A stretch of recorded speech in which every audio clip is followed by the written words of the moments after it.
Sometimes I think that how my parents treat me is a blessing in disguise. I learned to be independent. I learned to do everything alone. I went to London at the age of 9. Pinadalhan nila ako ng maid na mag-aalaga sa akin. But when I turned 15, they literally let me live alone. I know how to do everything. And yes, I owe this to my parents. They let me live alone. So right now I am confident that I can do everything. O baka naman bata pa lang ako'y sinanay na nila akong mamuhay mag-isa. Dahil wala naman talaga silang balak na alagaan ako. They are providing my needs. I am thankful for that. But right now, I think they already disowned me. I am simply one of their employees right now. I pushed my cart and I am getting everything that I think I need. I was about to get a sanitary napkin for preparation for the time of the month when someone suddenly held the pack that I wanted to get. Tiningnan ko kung sino yun at bahagyang nangunot ang noo ko nang makita ang pamilyar na babae. She's glaring at me like I did a very offensive move. Inis ko na lang siyang nilampasan at kumuha na ako ng isang pack ng sanitary napkin. Pero habang naglalakad na ako palayo ay muli niyang nakuha ang atensyon ko dahil sa bigla niyang sinabi, "Sana masaya ka na kasi naagaw mo na siya." Mangiyak-ngiyak na sambit niya, kaya kunot-noo ko siyang nilingon. "What's your problem?" Tanong ko dito. Her tears fell suddenly. Mas lalong napataas ang kilay ko. "What's with this woman?" "Inagaw mo si Sus sa akin. Inagaw mo siya dahil walang hiya ka." Sigaw niya, kaya biglang tumingin sa gawin namin ng mga mamimili. I gasped in shock. "Kung may problema ka, huwag kang mag-eskandalo. I don't care about you both." Mariin na sambit ko habang matalim ang tingin na ginagawad ko sa kanya. "Inakit mo siya. He fell for your traps. And now he ended our relationship. Sana masaya ka na. Nakuha mo na lahat. Mga agaw ka. Malandi." I badly want to slap her for shouting at me like that in this public place, but I controlled myself. "Kung may problema kayo ng fiancé mo, huwag mong ilipat sa akin ang sisi. Why don't you just be thankful because your father is now okay because of my money?" Galit ngunit mahinang sambit ko. Mas lalong tumulo ang mga luha niya. Nakuha na namin ang atensyon ng marami. At may mga nagbubulong-bulungan na, kaya mabilis ko siyang tinalikuran habang nakakuyom ang kamao ko. I hate this girl. She's crazy. Umiigting ang panga ko habang nagbabayad ako. How dare she shout at me like that? But wait, did she just say that they broke up? Bahagya akong natigilan, kaya hindi ko kaagad na ibigay sa cashier ang credit card ko. Bahagya ko pa itong nakitaan ng inis, kaya hindi ko na napigilan pang mapairap. Bago ko ibigay sa kanyang itim kong credit card, ang inis niya'y napalitan ng respeto dahil doon, pero hindi pa rin nawala ang galit ko. My mind should be peaceful for today. Daladala kong mga kaisipang yan kahit hanggang makauwi ako. Zeus broke up with her? Damn, malutong na mura ko dahil para na akong mababaliw sa kakaisip sa mga bagay na yon. Ano naman kung wala na sila? As if I care. As if I really care. The next day, I go to work as part of my daily routine. Mas lalong nadagdagan ng trabaho ko. Malapit ng 60th anniversary ng kumpanya, kaya kailangan kong ayusin ang lahat para dito. I still have a lot of meetings. I have a lot of papers to sign. I am busy. Iniisip ko pa lang ay napapagod na ako. I don't know what to do first. Ang pagod ko ay nadagdagan ng inis nang biglang sumulpot si John dito sa opisina ko. What are you doing here again? Inis na tanong ko pero siya'y nagkibit-balikat lang. I came here to visit you. Is that bad? Tanong niya na hindi ko nalang pinansin dahil nakatutok ako sa screen ng laptop. Can't he see that I am busy? I have my computer and my laptop in front of me at marami ring nakatambak na papeles. Hindi ko alam kung anong uunahin ko. If he'll help me, then I will gladly let him. I can see that you're busy, he stated. Yes, so please leave. Just go back to London. I'll just send you the earnings of the money you invested soon, if I'm still the CEO. Sabi ko at binulong ko ang huling mga salita. I hope to ask you out for lunch again, but you're really busy. I know how it feels, so I understand. I'll just visit you again tomorrow, he said, and I nodded. I suddenly appreciate him for understanding. The anniversary will happen next week. I really need to finish everything as soon as possible. John left and without me even saying something. Ako naman ay hindi na lumabas sa opisina ko. Hindi ako umalis sa swivel chair ko at kahit pagkain ng lunch ay nakaligtaan ko na para matutukan lahat ng mga gawain. Around 3 in the afternoon, I suddenly feel hungry. Nalipasan na ako ng gutom, kaya parang umakit ang sakit ng tiyan ko sa ulo ko. I got suffocated. Mabilis akong lumabas ng opisina dahil doon. Mabilis akong sinalubong ni Anne pero mabilis ko siyang sinenyasan na wag nang sumunod. Mabilis akong pumasok sa elevator, pinindot ang button patungong rooftop. My head is aching. Nagsama-samang stress, gutom, inis at pagod. Nang malanghap kong malakas at sariwang hangin sa rooftop, ay bahagya akong nakaramdam ng ginhawa. I suddenly closed my eyes to feel the peaceful moment when I heard laughters. Akala ko masusolo kong rooftop. Pero hindi dahil pagtingin ko sa entrance ay nakita kong papasok ang pamilyar na kalalakihan. They are my employees. What are they doing here at working hours? Nang makita nila ako ay bigla silang tumigil sa pagtawa at nagtulakan na tila ba nagsisi na pumunta pa sila dito. Nang matanaw ko si Zeus kasama nila ay mabilis akong nag-iwas ng tingin. Saka naglakad patungo sa railings ng rooftop. The strong wind blew my hair and it made me feel refreshed. I could hear their small talk, but I didn't care. I need to unwind. I need to freshen up my mind. "Good afternoon, ma'am," said by someone I know, and it was Mark.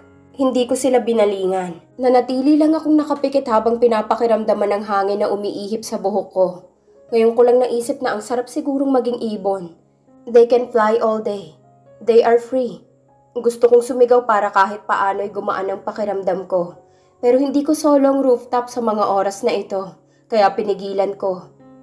"Bar, let's go! We are all single!" Rinig kong usapan nila sa hindi kalayuan. They have the courage to stay here when I am here too? "Zeus is single too!" Sigaw ni Mark na kaibigan ni Zeus, na parang may gustong paringgan. Bigla akong binuksan ng mga mata ko, pero hindi ko sila nilingon. I swallowed hard. "Let's find him someone new then." I bit my lower lip. Why am I listening to their conversation? I want this rooftop alone. Dahil sa inis ko'y bahagya ko silang nilingon. Napatingin sila sa akin. I glared at them. Nakita kong biglang pagpanik nila. At tinapik pa nilang balikat ng isa't isa na parang nagpaplanong umalis na. I rolled my eyes in annoyance. Inis kong binalik muli ang tingin sa harap. Iyapak ng mga paa na papalayo ang narinig ko. Buong akala ko'y mag-isa na lang akong nandito sa rooftop, pero may biglang tumabi sa akin. Sa amoy pa lang ay alam ko na kung sino yon, kaya dahan-dahan ko siyang nilingon. I made him see that I don't want his presence. I don't want him near me. Pero tila wala lang yun sa kanya. Tila nawala ng takot niya sa akin. "Where's your fiancé?" Mahinang tanong niya habang nasa harap lang ang tingin. The tall buildings of Manila are in front of us now. Hindi ko siya sinagot. I acted like I hear nothing. "How are you?" Biglang tanong niya ulit. This time his voice is soft. It's clear. I can't understand why my heart beats so fast because of it. "It's time for work." Sabi ko imbis na sagutin ang tanong niya. Bakit niya ako kinakausap ngayon? I cleared it to him. He must always think that I am his boss. Bakit niya ako tinatanong na parang magkaibigan kami? "Why are you here?" Tanong niya imbis na umalis dahil sa sinabi ko. Ramdam na ramdam ko ng titig niya ngayon, kaya inis kong sinalubong ang mga mata niya. Wala akong nakitang inis o galit sa kanya. He looks serious yet soft.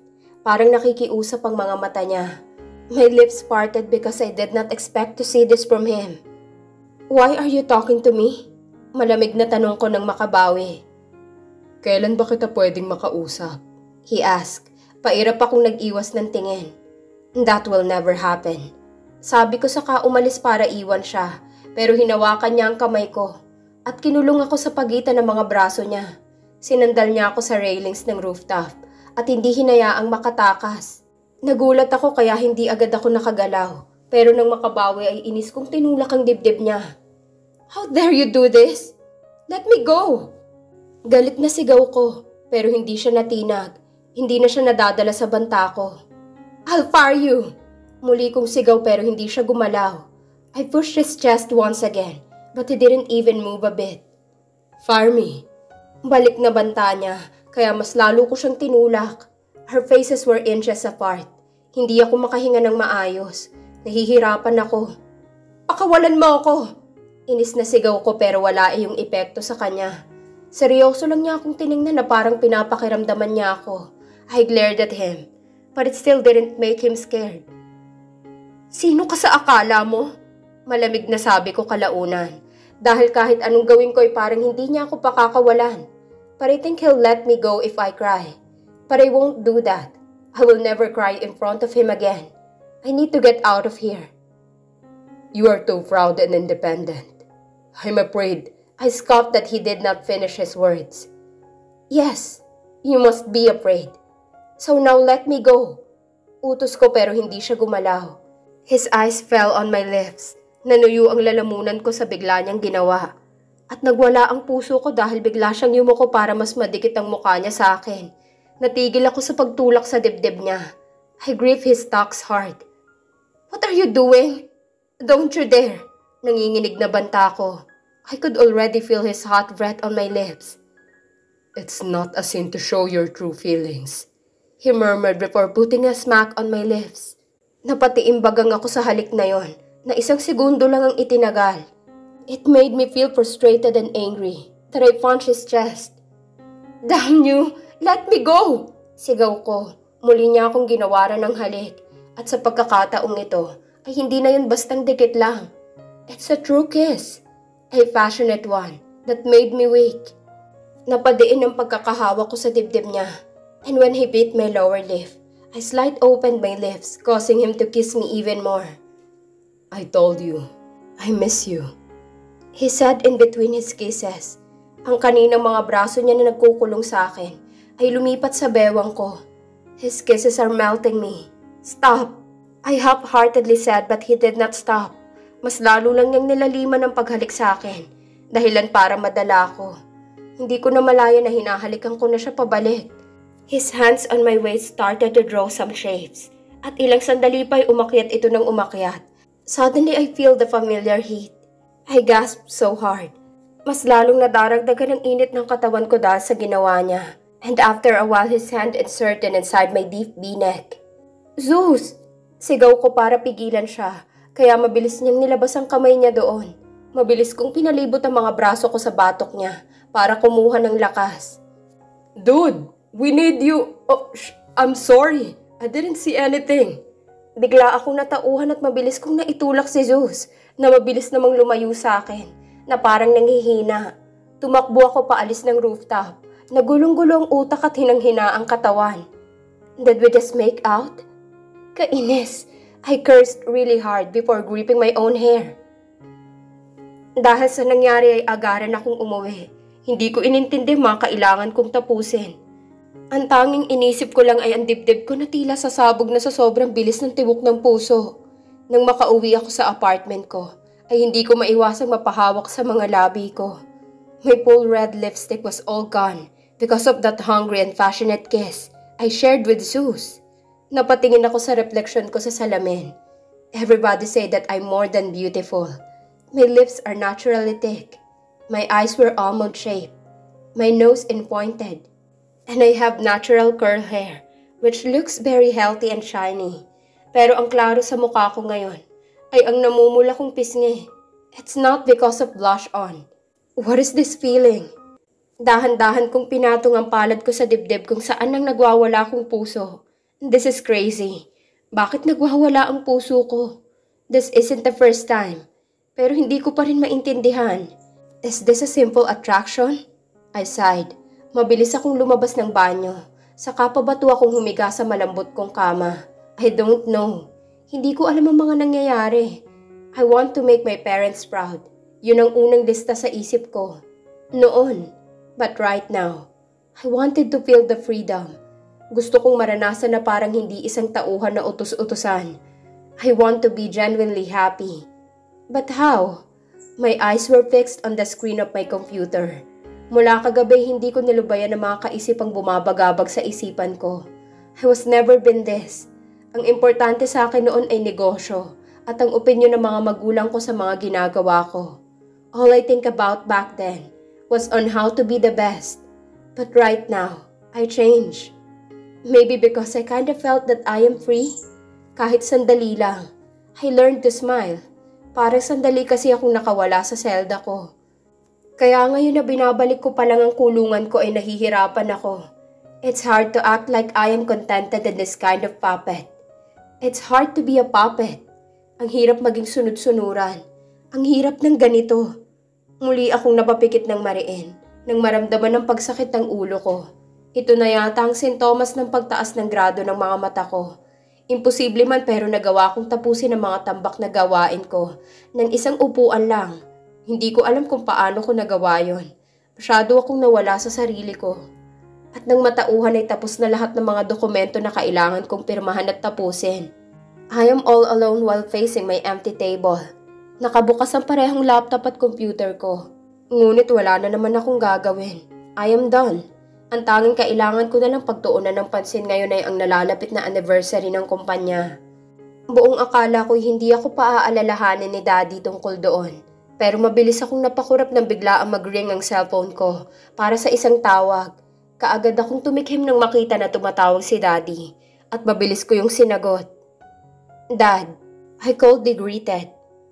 Make sure to prepare everything for the upcoming anniversary of our company. He coldly said before dropping the call. Dahan-dahan kong binaba ang cellphone ko sa tabi ng computer at doon ko lang napansin ang oras. Masyado nga yatang abalang isip ko sa pag-iisip. Kaya ngayon ko lang napansin na masyado ng gabi. Pagod akong tumayo sa mabilis kong inayos ang mga gamit ko para makauwi na. I bet the whole floor is empty now. I was expecting an empty floor when I went out of my office. But it didn't. It's 7:30 in the evening. But the lights were still on. At mula dito sa pinto ng opisina ko'y tanaw na tanaw kong iilang mga tao sa finance department. Hindi rin lumampas sa tenga kong bahagyang ingay nila. I ignored them all, but someone greeted me. Good evening, ma'am. Overtime po? Lakas loob na sabi ng isa, kaya nilingon ko ito at mukhang natauhan dahil mabilis siyang umupo na tila nagsisi kaagad sa walang hiyang pagsigaw niya. I rolled my eyes because of that. I continue walking. At bawat paghakbang ko'y gumagawa ng ingay ang takong nasuot ko. Mark, use my car. Mauna na ako. Pumasok ako sa elevator at kaagad na sinara iyon. Pero bago pa yung tuluyang masara ay may kamay na pumigil at pumasok ang isang tao na dahilan para mapahalukip-kip ako at mapahinga na lang ng malalim. What are you doing again? Tiimbagang nasambit ko pero kaagad lang siyang lumapit sa akin at yumuko para mabigyan ako ng isang simpleng halik sa labi. Nakitang-kita ng mga empleyadong natira dahil sumunod ang mga mata nila sa amin at hindi pa tuluyan nagsasara ang elevator. I pushed him after that, so he slightly wetted his lips. Can we talk properly now? Marahan na tanong niya na muli kong ikinairap. Hindi ako sumagot at nag-iwas lang ng tingin habang nakahalukip-kip. Hindi rin siya nagsalita matapos iyon hanggang sa makarating kami sa ground floor. Lumabas ako at sumunod naman siyang hanggang sa parking lot. He followed me until we found my car. Inis ko siyang nilingon ulit, saka malakas na binato sa kanyang susi ng kotse ko, na dahilan para bahagya siyang ngumisi. Damn. He cursed before he opened the shotgun seat for me, so I went inside. I couldn't control my heart. Natatakot ako. Pero bigla akong nakaramdam ng ginhawa nang pumasok si Zeus sa driver's seat at mabilisang nagsuot ng seatbelt. San tayo? Tanong niya kaya napalunok muna ako dahil sa panunuyo ng lalamunan ko bago sumagot. My place. Mahinang sabi ko bago tumingin sa labas. Tinuon ko sa mga kotse sa labas ang tingin ko. He's also silent while driving. Sumasagot lang ako kapag tinatanong niya ang tungkol sa daan. Bakit nga ba kami magkasama ngayon? I don't know. After an hour, he gracefully parked my car on my parking space.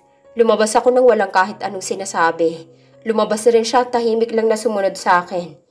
Hindi ko siya nilingon dahil parang hindi ako makahinga ngayong naglalakad kami. Hindi ko alam kung paano kami nakarating sa harap ng unit ko na humihinga pa. Parang pinagsisisihan ko agad na sinama ko siya dito. Bahagya ko siyang nilingon bago ko binuksan ng pinto. What do you want to talk about? Malamig na sambit ko nang makapasok kami. Hindi siya sumagot. Nilibot niya ng paningin ang buong unit ko. I raised my eyes. What happened? Tanong niya kalaunan kaya nangunot ang noo ko. What do you mean by that? Tanong ko pabalik. Why are we alone now? This is crazy. I scoffed. Paulit-ulit na lang, Zeus. I ended the contract. Aren't you happy? Inis na sambit ko, pero mabilis siyang humakbang palapit sa akin. Sobrang bilis niya kaya hindi ako nakaatras. Hinawakan niya ang bewang ko. You acted like a snow queen again after what happened to us, he whispered. Inis ko siyang tinulak. What do you want me to do? Continue being your mistress? You are attractive for me. But I will never ever... I'm attractive what? Tanong niya na tila nagulat, kaya muli ko siyang tinulak. Lumayo ka nga. Inis na sambit ko saka muli siyang tinulak. Bahagya siyang lumayo dahil doon at napakagat siya sa ibabang labi niya na tila nangihina. At naguguluhan na kahit siya hindi niya rin maintindihan. This is nonsense, Sus, I said before shaking my head. I won't make you my mistress. Mahinang sabi niya na ikinairap ko. Nonsense still. Sabi ko saka siya tinalikuran. Bahagya niyang nahuli ang bewang ko. Maluwang niya akong niyakap habang nakatalikod. Kaya natuod ako sa kinatatayuan ko. At ilang sandali pa'y naramdaman kong hininga niya malapit sa tenga ko. What are you doing? Kabadong tanong ko dahil nangihina na ako. I'm seducing you. Medyo paos na bulong niya. Kaya nagmamadali akong lumayo sa kanilingon siya na ngayon na mapupungay na ang mga mata. What the heck? Malakas na sigaw ko. I hate that I am affected. He smirked. Can I eat my dinner here? I'll cook. He gently asked. Mabilis akong nag-iwas ng tingin. I badly want to throw him out. Pero imbes na sabihan siyang umalis ay mahina lang akong tumango. I nodded like a damned kitten. So after a while I saw ourselves in my kitchen. He's cooking and I am watching him. So crazy. You'll leave after dinner. Sabi ko habang nakapangalumbaba sa island counter. Bigla siyang tumigil sa pag-chop ng mga ingredients. Saka napatingin sa akin. What? You won't sleep here. Malakas na sabi ko saka hinampas pa ang island counter. Hindi naman siya nagsalita at nagpatuloy lang sa pagluluto. He looks really hot right now. Hinubad niya ang coat niya kaya nakaputing long sleeve na lang siya na nakatupi hanggang siko. He can be a model. It suits him. Nang muli niya akong tapunan ng tingin, ay nahuli niyang paninitig ko sa kanya. Kaya mabilis akong yumuko. Hindi ko alam kung anong lulutuin niya. Filipino dish again, maybe. Sa fridge ko lang naman niya kinuha lahat ng ingredients. After a lot of chopping, I finally smell a delicious taste. Parang matamis na hindi ko maipaliwanag, kaya hindi ko napigilang tumayo at lumapit sa niluluto niya. Tiningnan ko yun at mas lalo akong nagutom, dahil mas lalong nanuot sa ilong kong mabangot nakakatakam na amoy. What's that? I asked. Kaldereta. He answered. Kumuha siya ng isang kutsarang sabaw bago hinipan at nilapit sa bibig ko. Bahagya akong nagulat doon. Pero sa huli tinikman ko rin. And I slowly nodded because it really tastes good. It's good, I commented before clearing my throat. Para makaiwas sa nakakailang na tagpong yon, ay kumuha na lang ako ng plato sa kaiba pang eating utensils. Para sa aming dalawa. Kahit ngayon ay hindi pa rin ako makapaniwala na nandito siya sa penthouse ko. And he is cooking. How come? After a while he's done cooking. Siya na rin na naglagay ng niluto niya sa bowl na ibinigay ko. I am salivating. Nakakagutom ang amoy. I think I won't limit myself right now. I could eat 3 cups of rice or so. Iniisip ko na kaagad ang workout na gagawin ko dahil alam kong hindi ko makokontrol ang kain ko ngayon. Napatunayan ko na hindi talaga papahuli ang pagkaing Pinoy. Filipino dishes are world class. I won't argue with that. We started eating. Ako kumakain na pero nang tingnan ko siya ay hindi siya kumakain at nakatingin lang sa akin. Bahagya akong nailang at saka uminom ako ng tubig. Saka pinagkunutan ko siya ng noo. Masarap? Tanong niya na dahan-dahan ko namang tinanguan. I won't lie. Masarap naman talaga. Is this your favorite food? Casual na tanong ko. Saka muling bumalik sa pagkain. No, I like sinigang better. Pero wala kang ingredients kaya ito muna. Sa susunod na lang. Sagot niya kaya muling nagsalubong ang kilay ko. Susunod?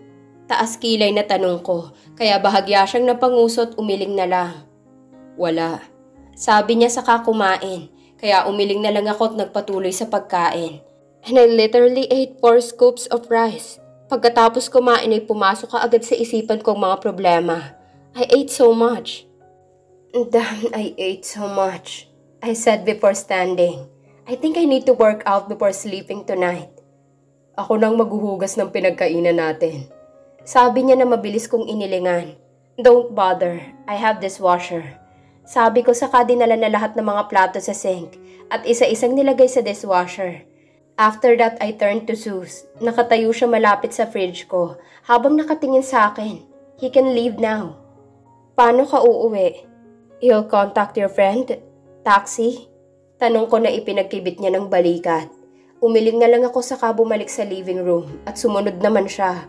Nasa tabi ng bag ko ang coat niya, kaya nang makalapit ako sa couch, ay nilingon ko ulit siya. He's watching my moves. Where's your room? Tanong niya na ikinakunot ng noo ko, pero napaturo naman ako sa ikalawang palapag. Bigla akong kinabahan sa hindi ko malamang dahilan. You can go now. Thanks for the food, I guess. Sabi ko saka nag-iwas ng tingin, pero lumapit siya sa akin at bahagyang humalik sa pisngi ko. Yeah, bye. Paus na bulong niya, kaya napatingin kami sa isa't isa. Bye. Utal na sambit ko. Pero bigla niya akong hinalikan sa mga labi. I gasped. Sobrang biglaan ang paghalik niya. Kaya kaagad akong nahirapang huminga. I was about to push him because I can't breathe when I felt his hands on my butt. Napaungol na lang ako at napapikit na mahigpit sa batok niya. I'll cook for you again tomorrow. I promise.